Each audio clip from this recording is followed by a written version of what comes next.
Eu estou apresentando aí um desenho, o que está escrito ali no eixo vertical, que está parecendo que está ali em russo. O que é aquilo ali? Nem eu estou conseguindo ler. Alguém?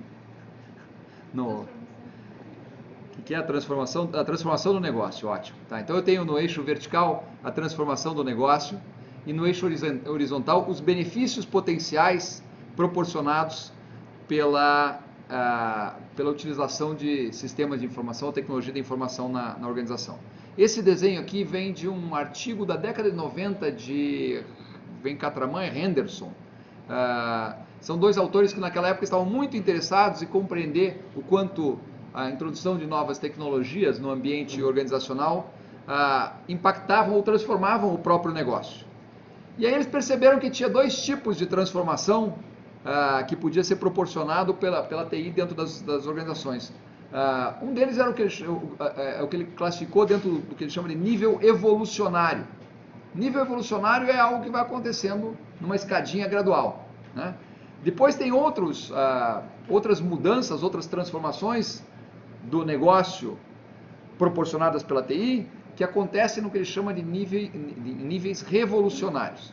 Vamos começar pelos níveis evolucionários, que são aqueles que proporcionam menos transformação no negócio, impactam menos o negócio, mas também são os que trazem menos benefício potencial, tá? Tem menos vantagem deles, embora eles sejam ou sejam seguramente pré-requisito para os outros níveis, né? Exploração localizada. O que esses autores chamam de exploração localizada é o uso da informática para resolver problemas em postos de trabalho, em lugares, né, em lugares em que uma ou duas pessoas, em que poucas pessoas trabalham, e a informática está sendo usada para melhorar a eficiência do trabalho dessas pessoas. Tá?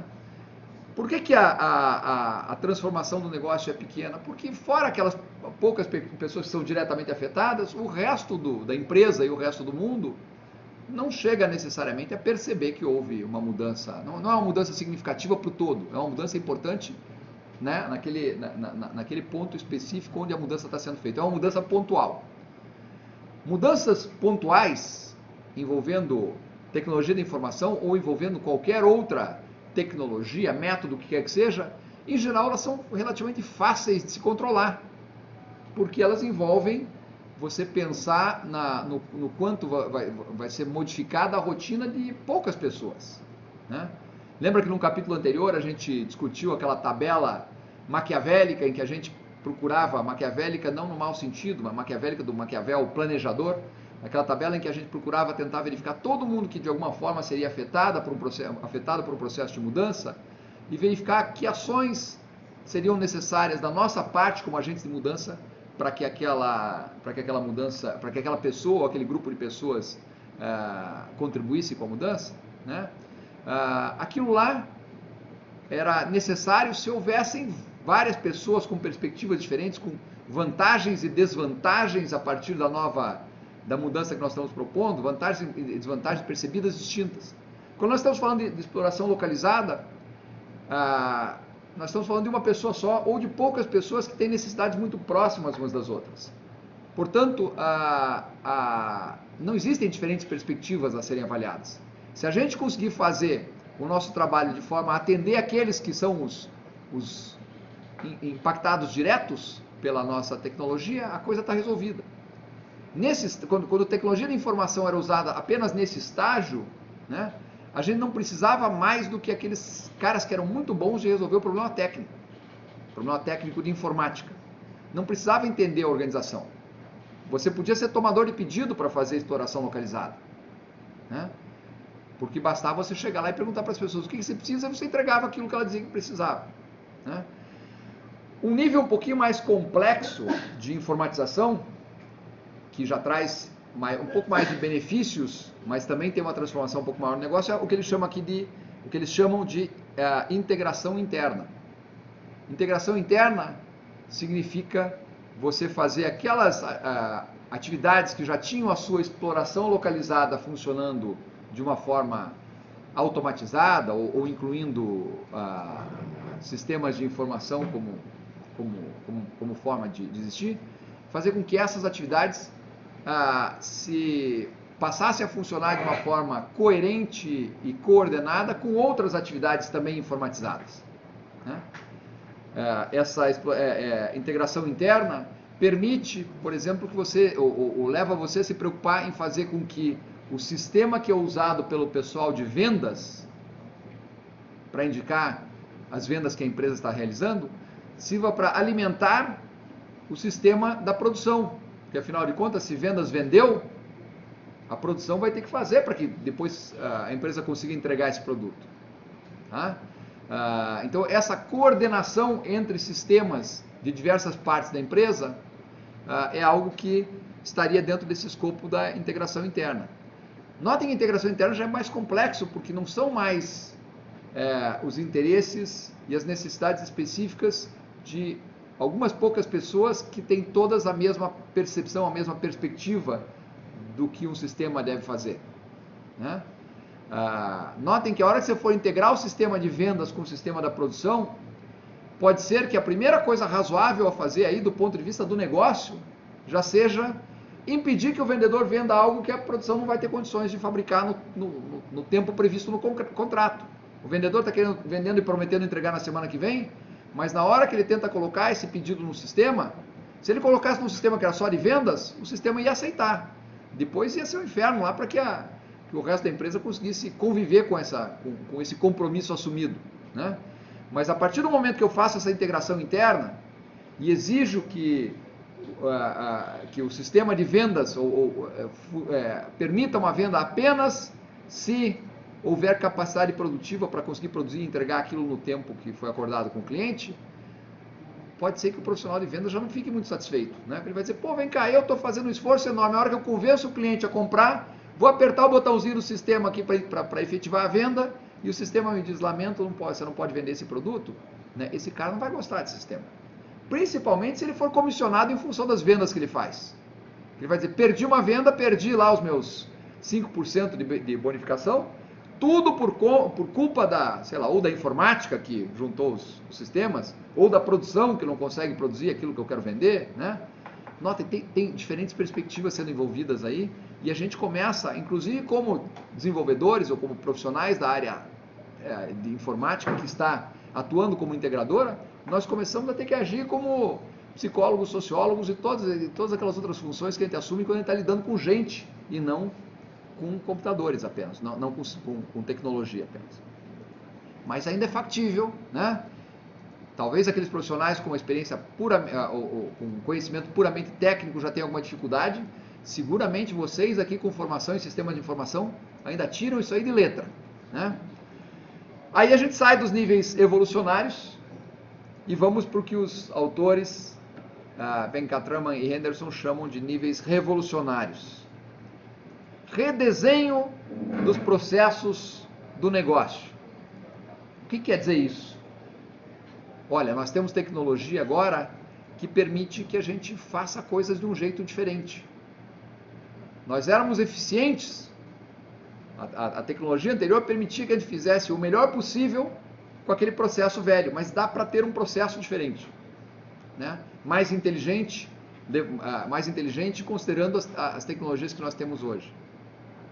E aí a informática chega lá toda entusiasmada para propor essa mudança que tem benefícios potenciais perceptíveis, mas que ao mesmo tempo também proporciona já uma mudança, uma transformação no negócio maior. O quanto de transformação do negócio a gente consegue coordenar, gerenciar como gerente da informática? Nós estamos mexendo na vida de outros departamentos muito seriamente quando a gente começa a falar em redefinição dos processos. Nós estamos chegando lá para a fábrica e dizendo, olha, aquele jeito que vocês faziam isso aqui não faz mais sentido, né? Talvez até a produção em série, né? Talvez não seja jamais a melhor forma da gente operar, considerando que o cliente pode agora customizar o produto pela internet. Eu tenho um botãozinho lá que eu digo para ele como é que ele quer, e eu tenho tecnologia que permite que lá na linha de produção isso seja feito diferente, mas eu tenho que mexer na linha de produção também, no que a produção faz.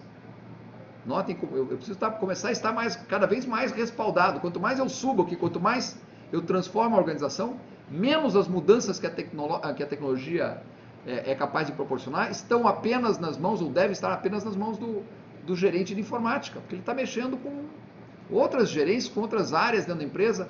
É importante que a alta administração esteja envolvida, é importante que a alta administração perceba que a mudança pretendida é importante, porque senão, no primeiro momento em que acontecer qualquer coisa que possa incomodar alguém, vai ter uma revolução contra o nível revolucionário.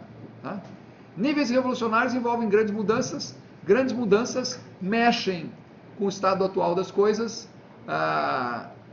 Nós caímos, inclusive, naquela questão de gestão de mudança, de novo, que nós já estudamos lá em capítulos anteriores, em que nós temos que ver se as pessoas estão conscientes, estão percebendo os benefícios que a mudança vai trazer, porque se elas não estiverem percebendo os benefícios, elas não vão nos ajudar a fazer com que a mudança aconteça. E a mudança aqui não é uma mudança que envolva só a tecnologia, não dá para fazer no fim de semana e esperar que quando as pessoas cheguem na empresa na segunda-feira, né, a mudança esteja concluída. Muito da mudança vai depender das pessoas, vai depender da aceitação que elas tiverem da tecnologia que foi implantada. Pode ser que elas simplesmente boicotem, dizem que não trabalham daquele jeito, e aí nós vamos temos pelo menos um cabo de guerra que a gente chama, né? Em que vai se testar quem é mais forte, né? O gerente de informática que está empurrando goela abaixo da empresa uma mudança que outras áreas não querem, ou essas outras áreas, na sua capacidade de ficar de braços cruzados e dizer: esse sistema eu não uso. Tá? Se esse sistema não tiver, se essas mudanças que envolvem mexer em processos de outras áreas, né, não tiverem o envolvimento dessas outras áreas, é muito pouco provável que elas venham a ser bem-sucedidas. E aí a gente continua subindo a escadinha. Diga. Oi, Jorge. Me lembre que história do hospital foi essa? Do software?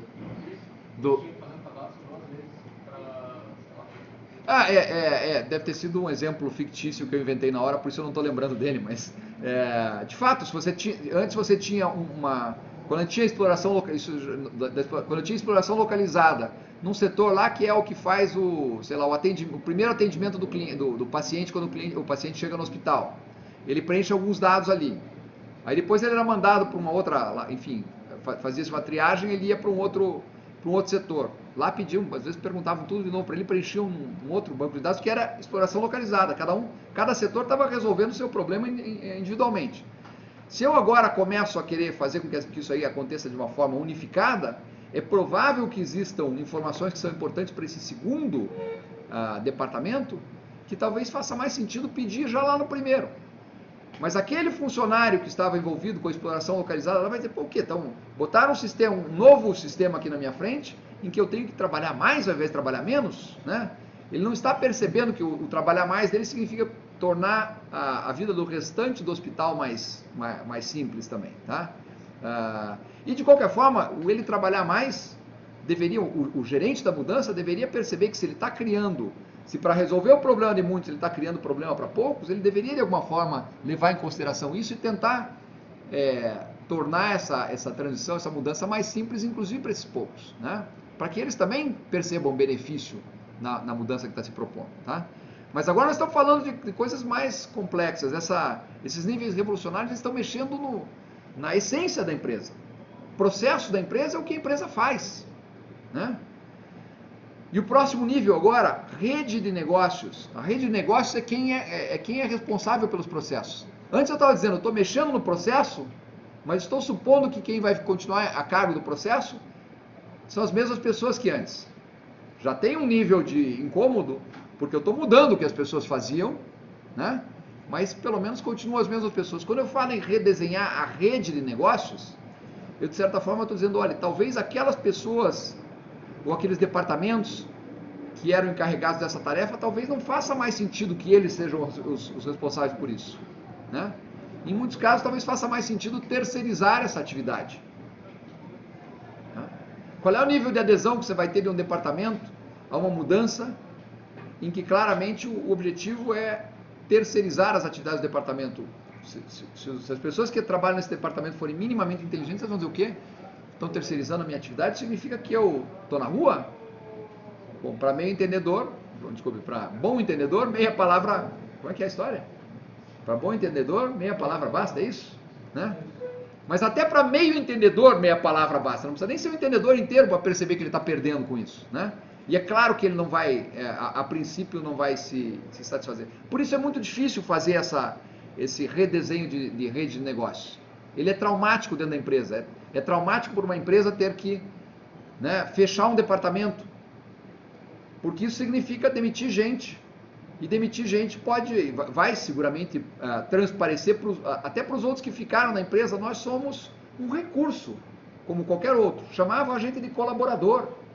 Colaborador parecia uma relação de parceria, né? Mas agora nós descobrimos que não tem parceria nenhuma nessa história. Né? Eu sou um recurso do mesmo jeito que a máquina, que pifou, eu jogo no lixo. É essa a percepção que muitos funcionários vão ter quando houver uma terceirização, seja no seu próprio setor ou em outro. Se for no seu próprio setor, um gerente mais pragmático, mais pensando só no próprio negócio, pode dizer, bom, agora se esse cara está satisfeito ou não, não me interessa mais, porque ele já não faz parte da empresa. Né? Mas se esse gerente também for minimamente esperto, ele vai, e assim, não estou nem falando nas questões éticas, assim, falando muito pragmaticamente, se ele for esperto, ele vai pensar, puxa, mas o que será que os meus outros funcionários vão achar dessa situação, de nós estarmos terceirizando esse departamento? Será que eles não vão perceber, não vão, a mensagem que eu estou passando para eles não é assim que eu perceber que é mais razoável terceirizar o seu departamento, eu terceirizo ele também? Será que isso não vai mexer com o nível de comprometimento dessas pessoas com a empresa? Estou fazendo uma pergunta, mas não devia perguntar, porque a resposta é óbvia. Né? Claro que vai. Tá? Então, em geral, empresas que são muito zelosas com relação aos seus funcionários, quando elas precisam fazer esse nível de reengenharia, de reprojeto de rede de negócio, elas procuram fazer isso de modo a oferecer para os funcionários daquela área alternativas atrativas, ou a possibilidade de migração para uma outra área dentro da empresa, ou eventualmente um plano de demissão que o funcionário considere, puxa, de fato entendo que eu não faço mais sentido dentro da lógica dessa empresa, mas eu percebo e os outros também vão perceber que a empresa teve um cuidado em garantir que eu não ia sair daqui de mãos abanando. Tá? Mas custa caro fazer isso e envolve sacrifícios e esforço grande. É por isso que muitas empresas, quando chegam nesse ponto, nesses níveis revolucionários, começam a ter dificuldade de implantar as mudanças que seriam mudanças muito razoáveis, ou melhor, seriam formas de se implantar um negócio muito razoáveis se nós estivéssemos começando uma empresa nova. Em geral, eu particularmente olhando, e é claro, eu olho aqui da conveniência de quem está olhando para um modelo que foi construído na década de 90, 20 anos depois, pelo menos, do meu olhar, esses níveis revolucionários raramente acontecem de uma forma adequada dentro de uma empresa.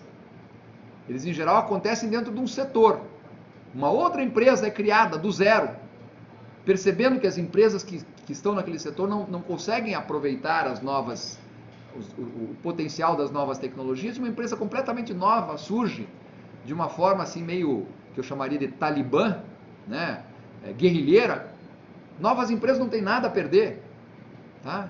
Novas empresas não têm preocupação com ativos que elas já dispõem, não têm preocupação com pessoas, aí não tem ninguém na empresa. Então ela já organiza o seu negócio com base nas novas ideias. Tá? Gerar mudança a partir do nada é fácil, você só está contratando gente, você só está criando estruturas. Difícil é você desmontar estruturas para criar novas estruturas. Tá?